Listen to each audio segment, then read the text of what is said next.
Y aquellos que nos quedamos acá, les pido que busquen en sus Biblias el libro de Hechos.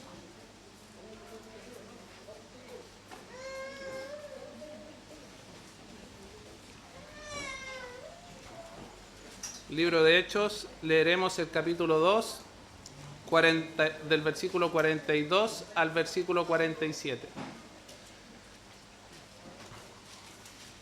Libro de los Hechos, capítulo 42, desde los versículos 42 al 47.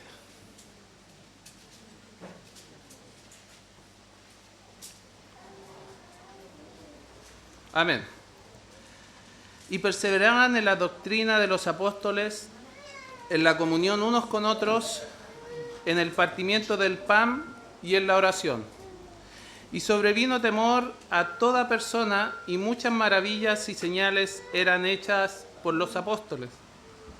Todos los que habían creído estaban juntos y tenían en común todas las cosas, y vendían sus propiedades y sus bienes, y los repartían a todos según la necesidad de cada uno. Y perseverando unánimes cada uno en el templo y partiendo el pan en las casas, comían juntos con alegría y sencillez de corazón, alabando a Dios y teniendo favor con todo el pueblo. Y el Señor añadía cada día a la iglesia los que habían de ser salvos. Pueden tomar asiento.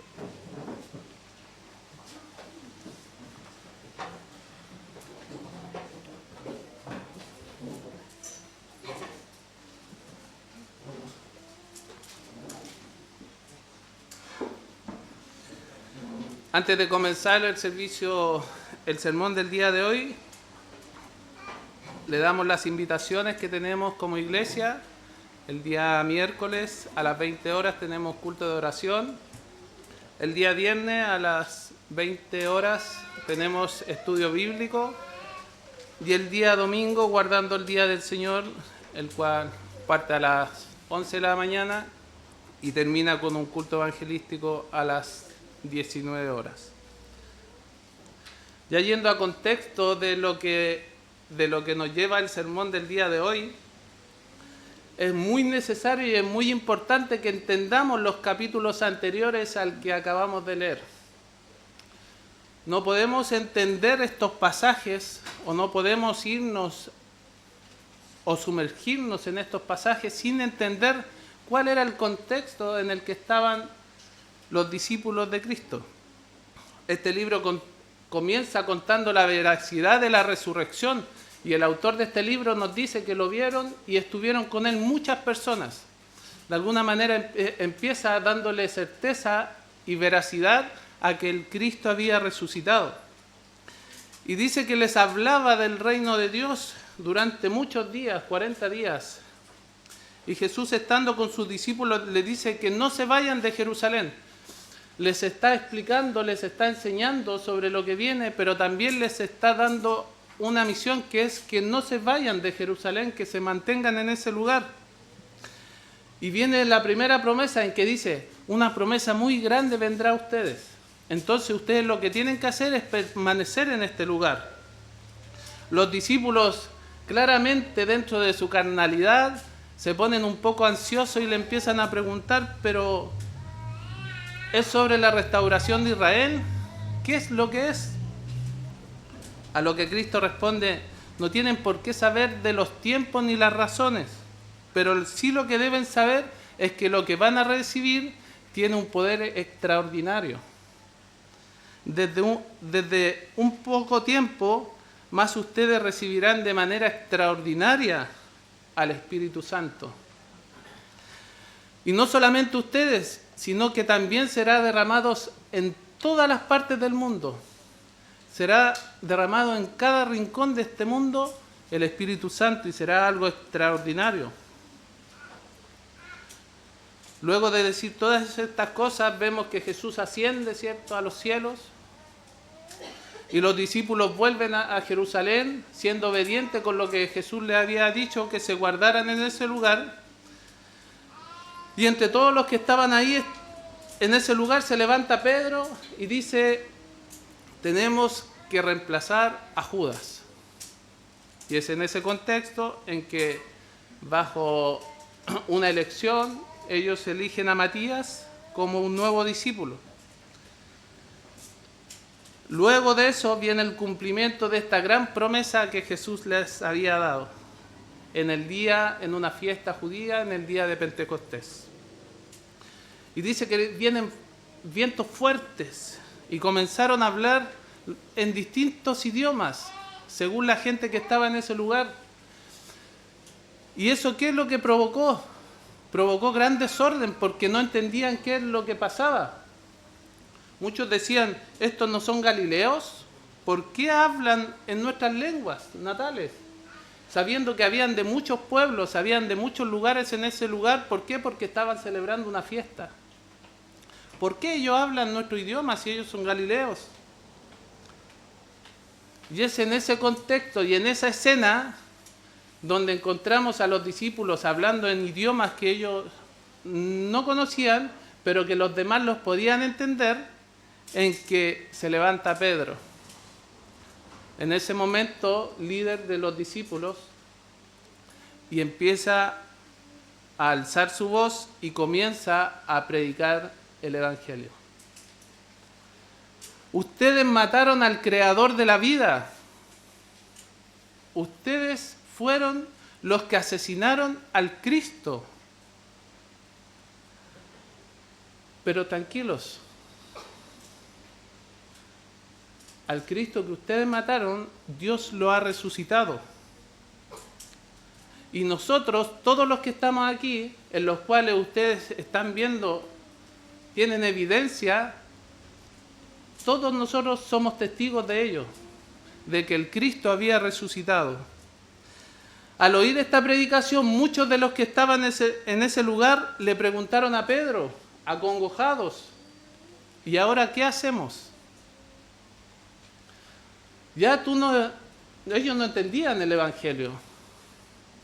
Ellos creyeron y entendieron que habían matado al dador de la vida. Entendieron que habían matado al Cristo. Pero también entendieron que había esperanza en el mensaje de Pedro. Y la pregunta que hicieron fue, ¿y ahora qué hacemos? ¿Acaso nos quedaremos en nuestro lugar sin hacer nada? ¿Acaso seguiremos nuestras vidas normales? ¿Qué hacemos? A lo que Pedro responde, arrepiéntanse y bautícense en el nombre de Jesucristo. Así que los que creyeron fueron obedientes a la petición de Pedro, y las Escrituras nos dan certeza de que fueron como 3.000, entendiendo que fueron muchos más que eso. ¿Por qué les digo que este contexto es muy importante para el sermón del día de hoy? Porque el propósito fundamental del derramamiento del Espíritu Santo en el libro de los Hechos es poner a las iglesias en condiciones de llevar a cabo su ministerio. Por eso es importante entender cuál es el contexto en que llega el Espíritu Santo y por qué tenía que llegar. Ese es el contexto previo a lo que nosotros vamos a ver hoy día, que es un ejemplo de iglesia, o una iglesia modelo, que es como se titula el sermón del día de hoy. Vamos a los pasajes, versículo 42. Y perseveraban en la doctrina de los apóstoles,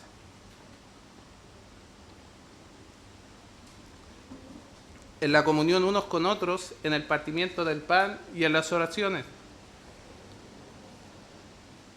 Y en este versículo tenemos que poner mucha atención a 4 cosas muy importantes. Primero, nos habla de doctrina, que entendemos que son enseñanzas, y dice que se dedicaban a las enseñanzas de los apóstoles. Apunta a la necesidad de aprender y a la dedicación que los primeros cristianos le ponían para aprender más. Con esta decisión y firmeza buscaron a los apóstoles para que ellos los instruyeran en el Evangelio. Aquellos que aún no creían buscaban a los apóstoles para que ellos les enseñaran lo que Cristo les había enseñado a ellos. Porque Jesús había ordenado a un grupo de seguidores ser maestros de aquellos aprendices. En Mateo 28, enseñándoles que guarden todas las cosas que les he mandado, y aquí yo estoy con vosotros todos los días hasta el fin del mundo. Es Cristo quien les dijo, ustedes deben guardar todo lo que yo les estoy enseñando, porque en algún momento ustedes tendrán que enseñar. Y es aquella doctrina lo que los nuevos creyentes estaban buscando, lo necesitaban. Era como un niño necesita la leche de su madre. De esa manera los primeros creyentes tenían la necesidad de tener esas enseñanzas. Después de su resurrección y antes de su ascensión, Él delegó toda esta autoridad a los discípulos. Y no solamente les delegó para que ellos enseñaran, sino que también para que en esas enseñanzas vaya la firma de Jesucristo, es decir, hablen en mi nombre. Tiene que ir timbrado por aquel que era el Cristo. Pero nótese el doble significado de esta enseñanza. En un sentido muy amplio, la palabra se refiere a las buenas nuevas de todo lo que Jesús dijo e hizo. Y en un sentido más restringido, los apóstoles fueron ocupados en el trabajo de enseñar el Evangelio oral a los convertidos, a lo que Lucas llama en Hechos discípulos o aprendices. Suponemos que en estas enseñanzas fue dada especialmente en una adoración pública. Suponemos que, como lo estamos viendo, esto es un modelo de iglesia y creemos que fue dada y que los nuevos creyentes buscaban esas doctrinas y aprendían esas doctrinas en servicios de adoración pública, donde los apóstoles enseñaban el Evangelio en sus predicaciones. El segundo punto es la comunión. Ellos tenían comunión. ¿Y qué nos habla esto? Nos habla de que tenían un entusiasmo de estar juntos. Aquellos creyentes mostraban una adoración unida, todos juntos, en las comidas, en el partimiento del pan, en no desear sentirse bien si el otro estaba mal. Había una comunión muy hermosa en este modelo de iglesia. No me jactaba yo de lo que tenía, sino que yo quería que el que no tuviera, también tuviera aquello que en sus vidas habían sido bendecidos. Todos buscaban una comunión mutua. Todos querían estar, nadie quería que el otro estuviera mal. El cuidado de uno por los otros y sobre todo en el amor que se demostraba en esos tiempos era hermoso, glorioso. Era lo que nosotros como iglesia local debiéramos buscar. Los cristianos demostraron de forma visible su unidad en Cristo en los servicios de adoración, donde se llamaban unos a otros hermanos. Pero también tenemos el partimiento del pan en el versículo 42. Y aquí donde nos podríamos preguntar si esta referencia nos muestra una comida pública o en un lugar público de manera privada de los hermanos o en un servicio de comunión. Si bien literalmente en el texto no encontramos luz para eso, sí podemos entender que están en una adoración pública, que están en un servicio donde están enseñando doctrina, donde están en comunión. Entonces podríamos entender que están hablando de la Santa Cena. Los cristianos participaban del pan apartado para el sacramento de la comunión. Además, el acto de partir el pan tiene secuelas en el acto de las oraciones. Como lo dije anteriormente, presumiblemente durante los cultos de adoración pública. Las palabras partimiento del pan aparecen en la secuencia de enseñanza, comunión y oración en los cultos públicos. ¿Se les hace familiar? No está excluida una con otra. No necesariamente la comunión tiene que estar fuera de las enseñanzas. No necesariamente la cena del Señor tiene que estar excluida de la adoración pública y de lo que los hermanos hacen en ese lugar. No tienen que excluirse unas con otras. Por tanto, podemos entender que el término como una temprana descripción para la celebración de la cena del Señor. es una liturgia de la iglesia cristiana. Esta celebración fue y sigue siendo acompañada por la enseñanza de la palabra y por la oración. Nosotros como iglesia local, cuando tenemos nuestra Santa Cena, nosotros oramos, nosotros enseñamos, nosotros tenemos comunión y nosotros cenamos. No son excluidas unas con otras. Pero también nos habla de que ellos oraban. En las oraciones estaban juntos. Y esta interpretación sí la podemos ver literalmente como oración, como oraban juntos. Lucas también usa aquí el artículo definido en que se cumple literalmente lo que está escrito.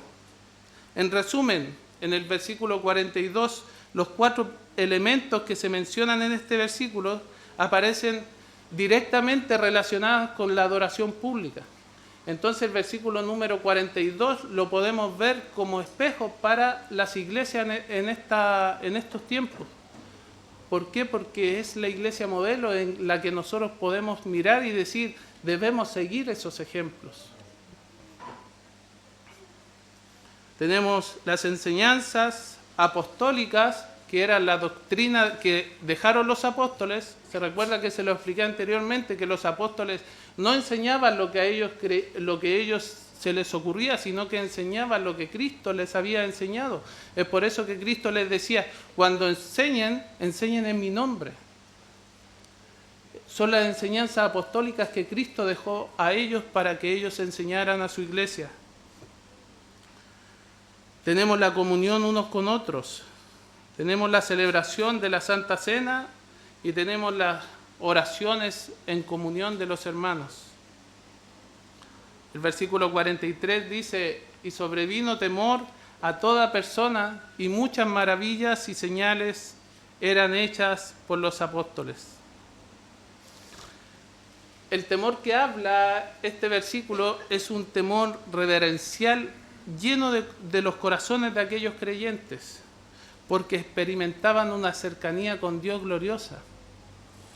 No es un temor de salir arrancando, sino que es un temor reverencial de conocer y de entender al Creador de todo lo que nuestros ojos pueden ver. Ellos tenían reverencia, eso les daba temor de verse tan pequeños ante un Dios tan eterno y glorioso. El texto nos da a entender que el temor se mantuvo sin disminuir. O sea, no es como aquellos creyentes que llegan a la iglesia y que ya la altanería de saber tanto los lleva a mirar en menos a los demás, sino que el temor que ellos sentían reverente se mantenía durante el tiempo, porque ellos entendían la condición humana y su naturaleza, y también entendían lo glorioso que es Dios. Era producido por muchas maravillas y señales hechas por los apóstoles. Jesús dio a los apóstoles autoridad para realizar todas estas maravillas y milagros. No es que los milagros a los apóstoles se les ocurrió de un día para otro hacer milagros, o que la iglesia el día jueves dijo ya, hoy día vamos a hacer milagros. No, hermano. El modelo de iglesia que Cristo, que el Señor nos dejó en las Escrituras, es un modelo de iglesia ordenada. Y Él dice, los apóstoles hacían milagros y señales porque yo los había mandado a hacer milagros y señales y porque las hacían en mi nombre. No para gloria de ellos, no para exaltarse ellos. Repetidamente los apóstoles ejercieron este poder, por tanto, en respuesta a la fe de esta gente como para aumentar la fe. Entonces entendemos cuáles eran los motivos y qué era lo que llevaban a los apóstoles a hacer estas maravillas y señales. No eran para desordenar la iglesia, no eran para exaltarse a ellos mismos, no eran para verse más santos que los demás. No, era en respuesta de la fe de esta gente y también para aumentar su fe. Al contemplar todas estas maravillas, los creyentes estaban conscientes de la presencia sagrada de Dios entre ellos y de la mano venía el convertimiento de muchas personas. De la mano de todas estas señales venía muchas personas en arrepentimiento y fe a su iglesia. Y fueron agregadas cada uno de ellos a esta iglesia. Versículo 44. Todos los que habían creído estaban juntos y tenían en común todas las cosas y vendían sus propiedades y sus bienes y las repartían a todos según la necesidad de cada uno.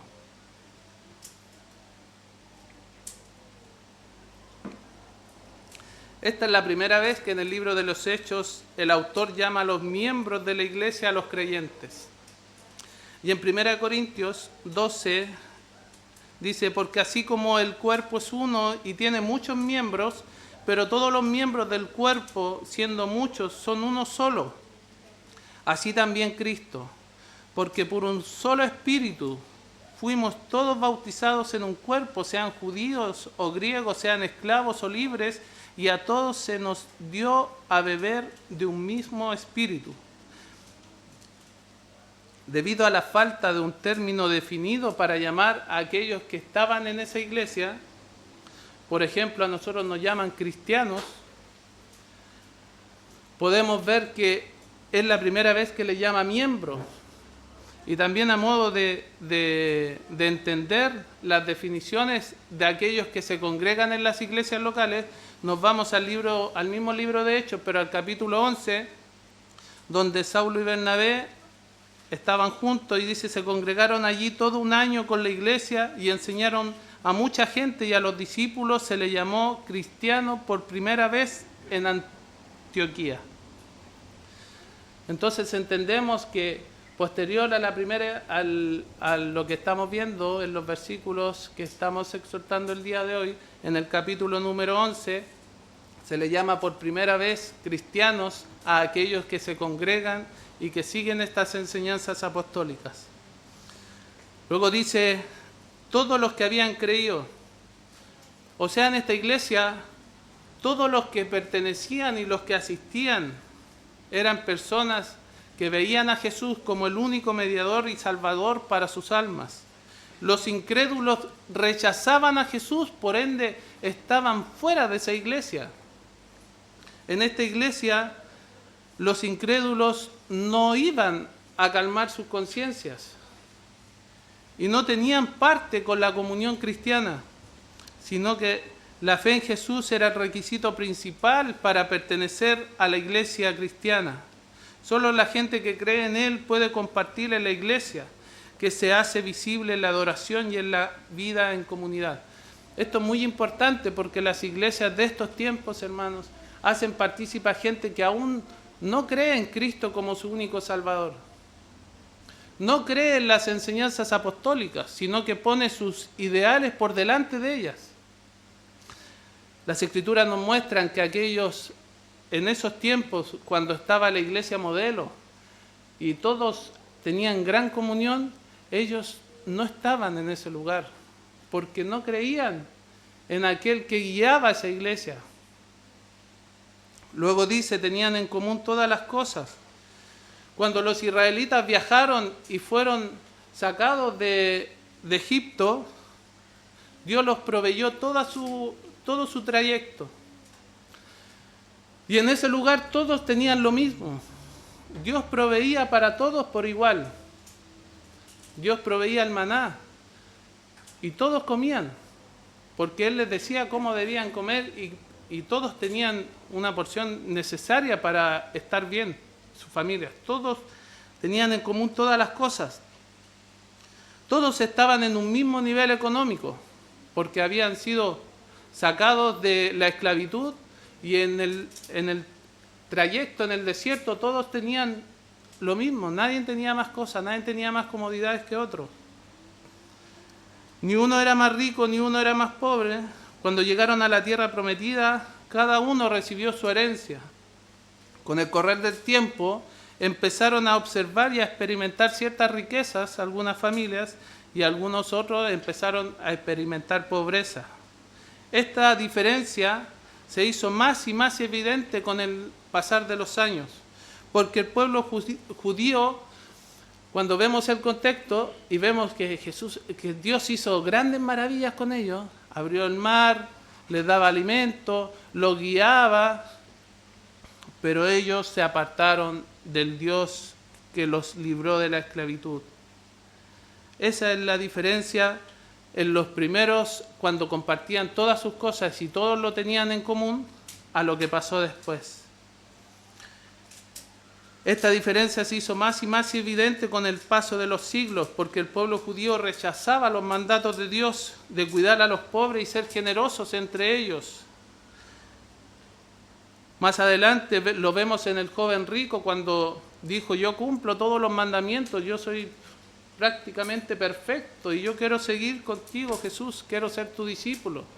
A lo que Jesús le dice: si quieres ser perfecto, anda, vende todo lo que tienes y dalo a los pobres y tendrás tesoro en el cielo, y ven y sígueme. Jesús no estaba apuntando a que Él entregara todas las cosas y las repartiera literalmente, sino que Él estaba apuntando a lo que Él tenía como Dios en su corazón, que era el dinero. Entonces vemos en esta iglesia que todos tenían en común todas las cosas. Después de Pentecostés, los nuevos convertidos en Jerusalén tenían todas las cosas en común y vendían sus propiedades y pertenencias, ayudando y compartiendo a aquellos que más lo necesitaban. El compartir estas cosas materiales no fue necesariamente un despojo de sus riquezas de manera obligada. Y esto es muy importante entender. Tampoco el vender estas cosas y el compartirlas era impuesta. Tampoco lo vemos en las Escrituras. Al contrario, vemos una actitud completamente voluntaria de los dueños o de los que tenían más para poner sus posiciones a disposición de los que menos tenían. Vemos una actitud voluntaria, algo que nace de tu corazón. No es impuesto por la iglesia. La iglesia no puede decirle o no está en capacidad de decirle a usted que tiene que tener lo mismo que el de al lado. Las aspiraciones de los primeros cristianos fue eliminar la pobreza de tal modo que los que tenían ciertas necesidades ya no las tuvieran más, porque ellos querían tener en común todas las cosas. Lucas no provee información en el sentido de que los ricos vendieran todas sus posesiones. No, Lucas no nos da luz en decirnos: aquel que tenía más vendió todo y quedó sin nada, igual que el de al lado. No dice eso. Pero sí dice que gracias a esta situación ya no había más necesitados o no había más necesidad en aquellos cristianos que se congregaban en esta iglesia modelo.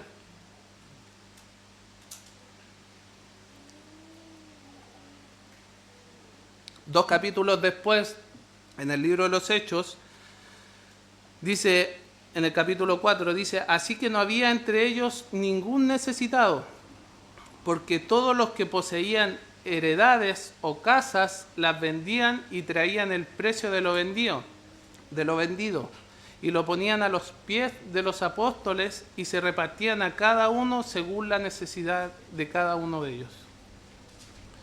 Como se ha dicho ya, los que vendieron sus posesiones lo hicieron sobre una base y una convicción personal completamente voluntaria.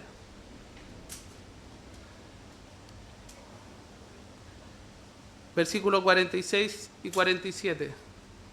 Y perseverando unánimes cada día en el templo y partiendo el pan en las casas, comían juntos con alegría y sencillez de corazón, alabando a Dios y teniendo a favor con todo el pueblo, y el Señor añadía cada día a la iglesia los que habían de ser salvos. Lucas continúa describiéndonos la comunidad, la vida de la comunidad cristiana. Ellos perseveraban en las enseñanzas, perseveraban yendo a esta iglesia, perseveraban en el templo. Ellos se consideraban a sí mismos judíos que han visto el cumplimiento de las Escrituras, vivieron con Cristo, vieron su muerte, pero también vieron su resurrección. Disfrutan de una completa unidad y una vida, y en sus vidas son ejemplo, tanto que a través de sus conductas conducta ellos pueden guiar a otros cristianos. Diariamente se reunían en sus casas para compartir el pan. Entendemos que es para alimentarse juntos y reafirmar de alguna manera la unidad que tienen en la fe. Por supuesto, comer pan difícilmente podríamos llamarnos la atención, porque eso es algo que es muy común, ya que es costumbre y es de esperar que algún hermano pueda invitar a otro a su hogar a compartir alimento o a compartir una once en estos tiempos, un almuerzo, un desayuno.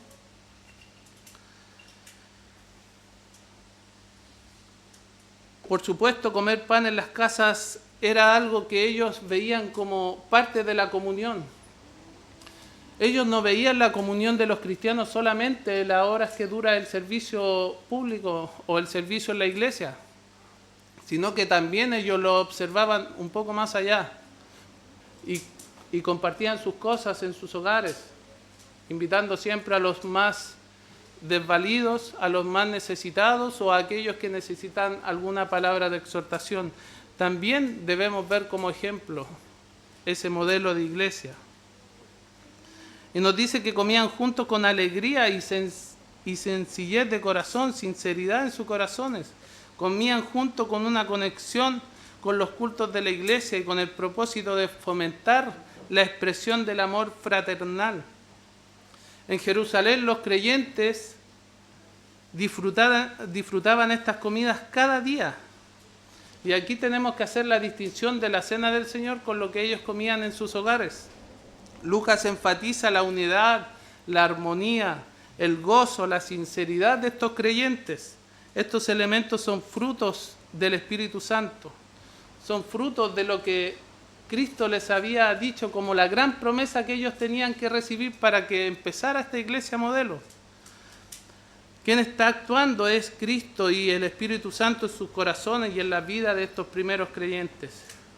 ¿Recuerdan el propósito fundamental de que el Espíritu Santo fuera llevado a ellos? El propósito fundamental del derramamiento del Espíritu Santo en este libro y antes de que empezara esta primera iglesia es ponerle a la iglesia en condiciones de llevar a cabo su ministerio. O si no, no iban a poder. O si no, se iba a pervertir. Estos creyentes viven una vida de alabanza a Dios como resultado de lo que ellos creían, de la comunión que ellos tenían. Son reconocidos ya por el pueblo. Siempre también son exponentes del poder del Evangelio y de la presencia del Espíritu Santo en sus vidas. Hermanos, esto debemos poner mucha atención en estas 3 palabras. Son testimonios vivos de Cristo. Y es aquí donde los exhorto y nos podemos hacernos esta pregunta. ¿Nosotros estamos siendo testimonios vivos de la persona de Cristo? ¿Estamos dando ejemplo de Cristo? ¿Nos queremos parecer a Cristo? ¿Queremos ser imitadores de Cristo como nos manda Pablo? El versículo 47 dice: y el Señor añadía cada día a la iglesia a los que habían de ser salvos. El autor concluye esta sección diciendo que el Señor añadía nuevos convertidos a su iglesia. Nosotros tenemos un mandato que es ir y predicar el Evangelio. Aquí nos dice: yo no voy a buscar nuevos creyentes. Yo voy y predico el Evangelio. Los nuevos creyentes los trae Dios. Es Dios quien añadía nuevos convertidos a la iglesia. Nosotros predicamos el Evangelio, es Dios quien añade nuevos convertidos a la iglesia. De los habitantes de Jerusalén, nos dice en las predicaciones de Pedro, toma cerca de 3.000 personas. Los convierte y los añade a la iglesia. Ahora Lucas se refiere a los convertidos o a los cristianos como los que se salvaban. Es decir, el Señor es el agente en el trabajo de salvar a su pueblo para el cumplimiento de la profecía de Joel. Todo aquel que invocar el nombre del Señor será salvo. Y finalmente debemos poner un poco de atención a las palabras diariamente que encontramos en este versículo, en el versículo número 47. Este término diariamente debe ser direccionado a que los que Dios salvaba eran a diario, ya que no estaba hablando de gente que visitaba la iglesia, no estaba hablando de gente que iba a la iglesia y que después no aparecía más, no estaba hablando de alguien que fue a la iglesia y que a lo mejor tuvo una mala experiencia, que alguien lo miró mal y no fue más, sino que él está hablando los que salvaba. ¿Quiénes son los que se salvan? Son los que han sido regenerados, son los que han recibido el Espíritu Santo, son los que ya han creído en Cristo para salvación y han puesto su fe y en arrepentimiento en la obra completa de Cristo. Ellos son los que se añadían a esta iglesia y ellos son los que se salvan. ¿De qué se salvan? De una condenación eterna, de una separación eterna con un Dios eterno, de convivir o de vivir en rebeldía en contra del Creador. De eso lo salva. Y no los salva de un momento de atribulación que van a tener, sino que dice las Escrituras que ellos serán condenados. Ellos serán condenados y se irán al infierno. Y no vivirán un dolor momentáneo, porque aquel que los juzgará es un Dios eterno. Por ende, su justicia será eterna y su condenación será eterna. Aquellos que no eran salvos o aquellos que no creían o aquellos que despreciaban este mensaje eran condenados eternamente para perdición. Aquí nos dice que aquellos que iban a esta iglesia modelo eran los que Dios salvaba, a los que Dios, por medio de la persona de Cristo, podían tener acceso al Dios creador, podían tener acceso a su gloria y a sus promesas. Aquí no está implícita la idea de un proceso de salvación gradual de cada creyente. Aquí, sino que indica que hay un milagro de salvación que ocurre individualmente en cada persona.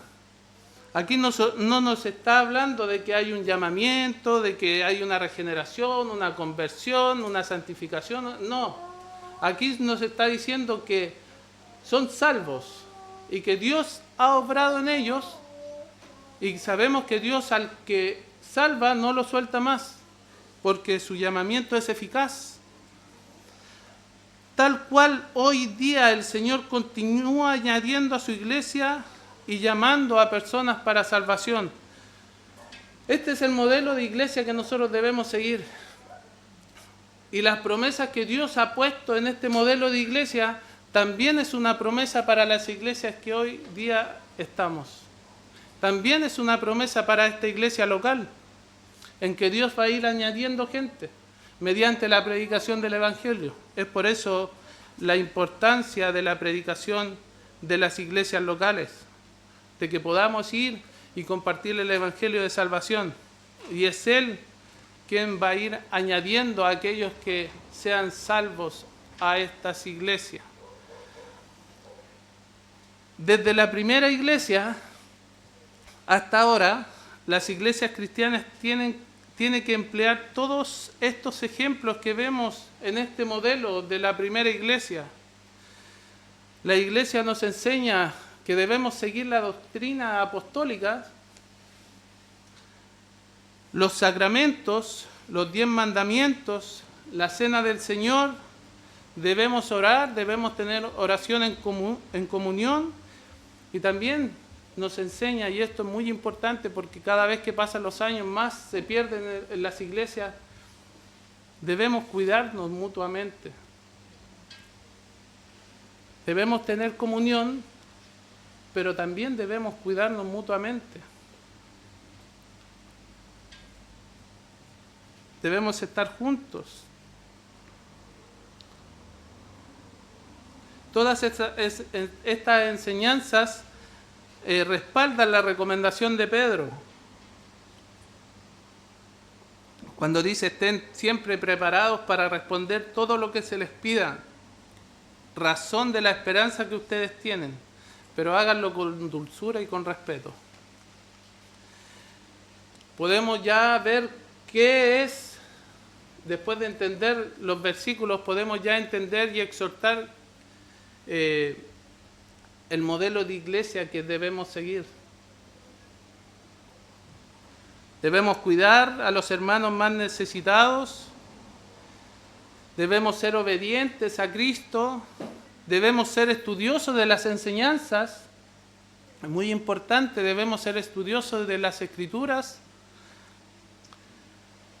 debemos orar, debemos compartir la cena del Señor, aquellos creyentes se deben bautizar, compartir en sus hogares, tener comunión fuera de la iglesia, perseverar en la fe, asistir a la iglesia, porque decían, ellos, los 3.000, ¿recuerdan aquellos que estaban confundidos con lo que estaba pasando? Y le preguntaban a Pedro, ¿qué hacemos ahora? Y Pedro les dice, arrepiéntanse y bautícense, y después comienza la iglesia. Ellos perseveraban. Ellos iban a la iglesia, ellos se congregaban en la iglesia, sabiendo que las condiciones que en esos tiempos tenían eran mucho más difíciles para llegar a ese lugar que las que tenemos ahora. Debemos congregarnos en la iglesia. Debemos ser alegres y sencillos. Ellos recibían a todos los que llegaban a la iglesia. Ellos los recibían con mucho amor y cariño, porque entendían que era Dios quien los guiaba a la iglesia. Era Dios quien añadía a la iglesia. Aunque los apóstoles nunca dijeron a nadie que vendieran sus propiedades para sostener a los necesitados, recalcaron el gozo de dar esto voluntariamente. Pablo escribió, cada uno dé como propuso en su corazón, no con tristeza ni por necedad, ni necesidad, porque Dios ama al dador alegre. La iglesia instituyó oficios para que aquellos que más lo necesitan pudieran ser ayudados por la iglesia, y es cuando vemos la labor del diácono, que tiene que ir en atención de los pobres. ¿Por qué? Porque Jesús lo dijo, a los pobres siempre los tendréis con vosotros. La iglesia no está para promover el comunismo, hermano, no está, esto téngalo muy claro, no está para promover el comunismo en que todos tenemos que tener lo mismo. La iglesia no está para promover eso, sino enfatiza en el mandato bíblico que nosotros debemos ayudar a los más necesitados. Entonces la iglesia modelo te está diciendo, todos nosotros tenemos lo mismo, porque los hermanos voluntariamente en su corazón les nace y no pueden ver a un hermano en necesidad. Así que según tengamos oportunidad, hagamos bien a todos y mayormente a los de la familia de la fe. Es importante que nosotros nos ayudemos mutuamente. Y también recalco, porque puede que alguien lo malinterprete, no estamos llamando a que vendan sus cosas y las compartan con los demás. La explicación del sermón del día de hoy llama a que ellos lo hicieron voluntariamente. Pero sí nosotros podemos hacer otras cosas. Sí nosotros podemos ayudar a aquellos que más lo necesiten. Mediante el Señor nos ha dado, también nosotros debemos compartir con aquellos que más lo necesitan. Ahora me gustaría tomarme un tiempo para hablar de nuestra iglesia local. En ningún lado de las Escrituras encontramos luz para aquellos que creen en Cristo y ponen toda su confianza en Él para salvación, pero no se congregan. En ninguna parte nos dice que aquellos que creyeron se quedaron en sus casas y vieron los sermones desde su casa y no asistieron nunca más a la iglesia. No lo encontramos, sino que encontramos que ellos perseveraban, porque era Dios quien los añadía a la iglesia. No encontramos en las Escrituras en ninguna parte a que los hermanos en esta iglesia modelo no querían ir a la iglesia, o no querían tener comunión con los hermanos, o no querían compartir con los hermanos. No encontramos en ninguna parte eso. Al contrario, Vemos en los primeros 2 versículos del libro de los Hechos que está la predicación del Evangelio. Y después vienen los deseos de estar en la iglesia de Cristo. O sea, lo que sí tenemos certeza es que aquellos que han recibido el Evangelio y que han ido en arrepentimiento y fe a Cristo, tienen ese deseo de ir a la iglesia. Es como una llama que está por dentro, que es inexplicable, pero que de un momento a otro, posterior a la predicación del Evangelio y por la obra divina de Dios, es que tiene ese deseo de estar en la iglesia, de compartir con los hermanos, de tener comunión, de compartir el pan, de exhortarnos, de aprender juntos. Es necesario tener esa comunión entre los hermanos y nosotros debemos tenerla. Esta iglesia local debe tenerla, porque tenemos que seguir la guía que nos dejó Dios en su palabra mediante esta iglesia modelo. Ahora muchos se preguntarán qué es una iglesia.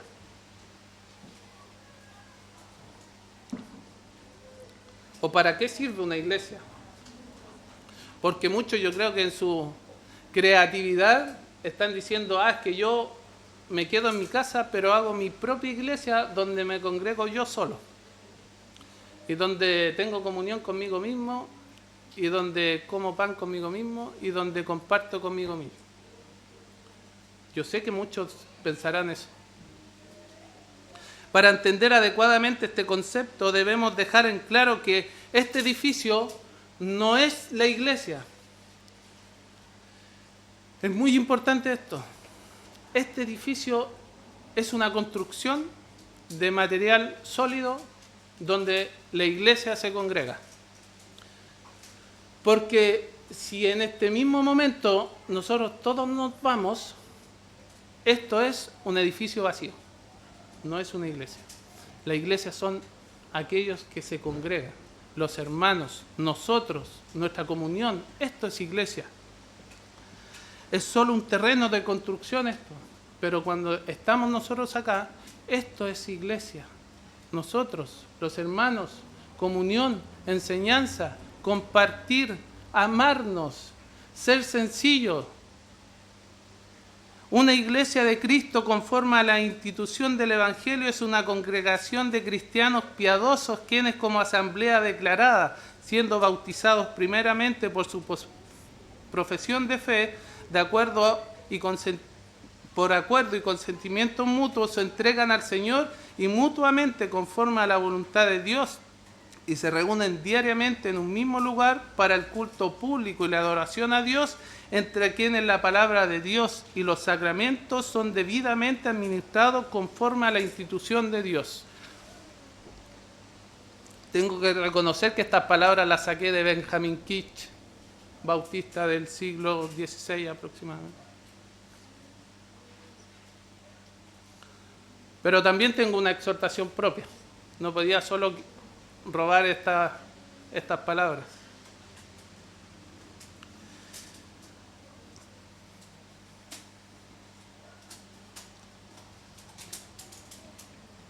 La iglesia local.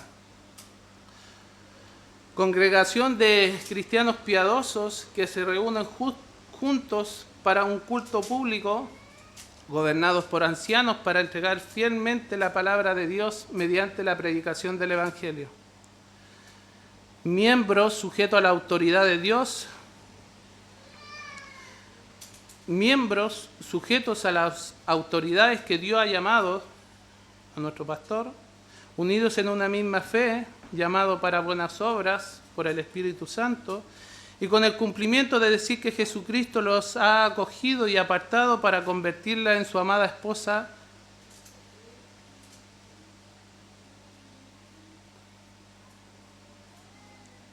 para presentarlas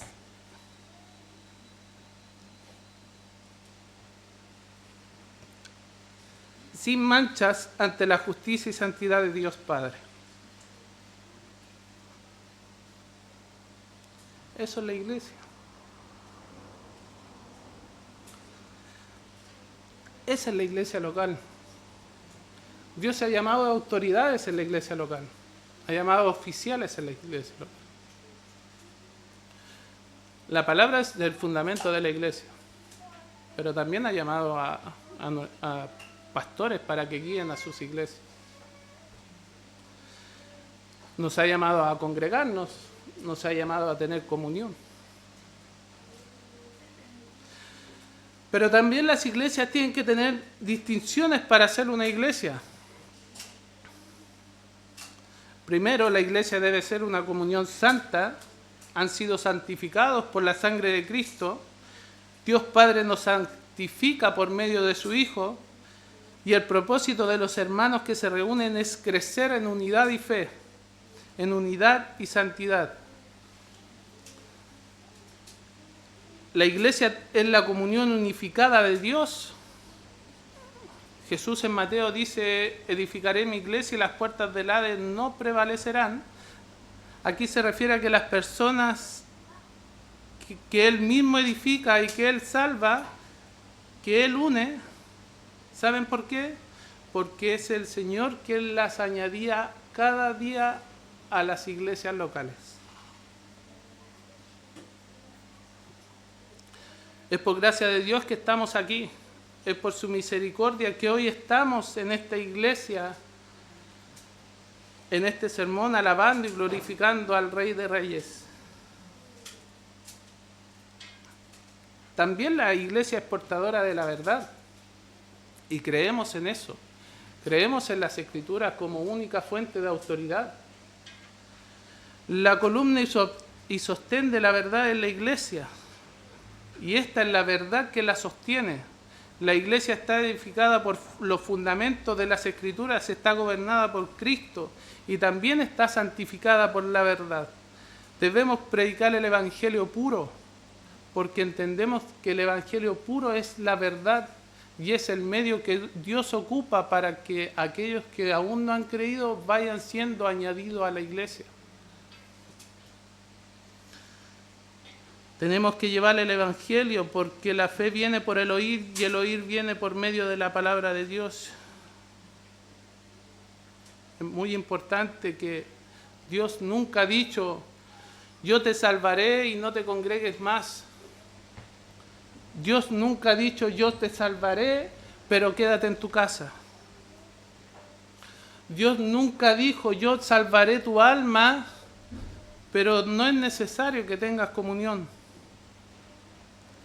La iglesia es el lugar que Dios ha establecido para que todos los creyentes puedan estar unidos en la fe, para aprender, para cuidarnos unos a otros, para preocuparnos mutuamente, para guiar a los más jóvenes, para cuidarnos, para orar en comunión, para exhortarnos mutuamente. Pero también debemos cuidar nuestra iglesia. También se debe cuidar la iglesia sacando toda murmuración, eliminando toda lengua venenosa, siendo perdonadores. Y sobre todo en la iglesia debemos glorificar y exaltar a Dios, porque solamente Él es digno de que la iglesia lo alabe. Él es digno de toda alabanza. Es así que Dios lo estableció por medio de las Escrituras y es así como Cristo nos mostró por medio de su ejemplo el amor que tuvo con la iglesia. Cuando nosotros vemos al Cristo sufriente, nosotros nos acongojamos de corazón y decimos: ¿cómo pudo haber sufrido tanto?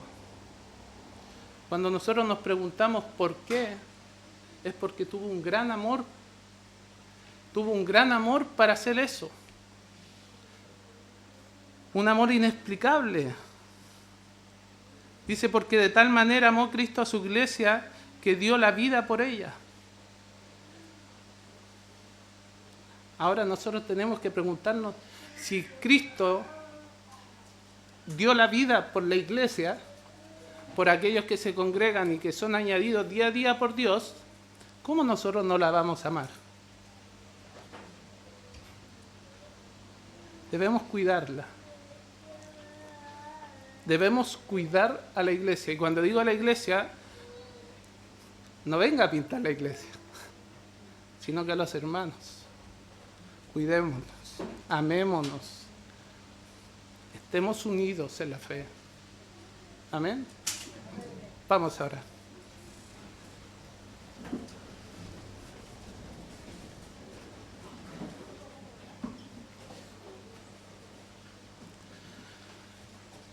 Señor, damos gracias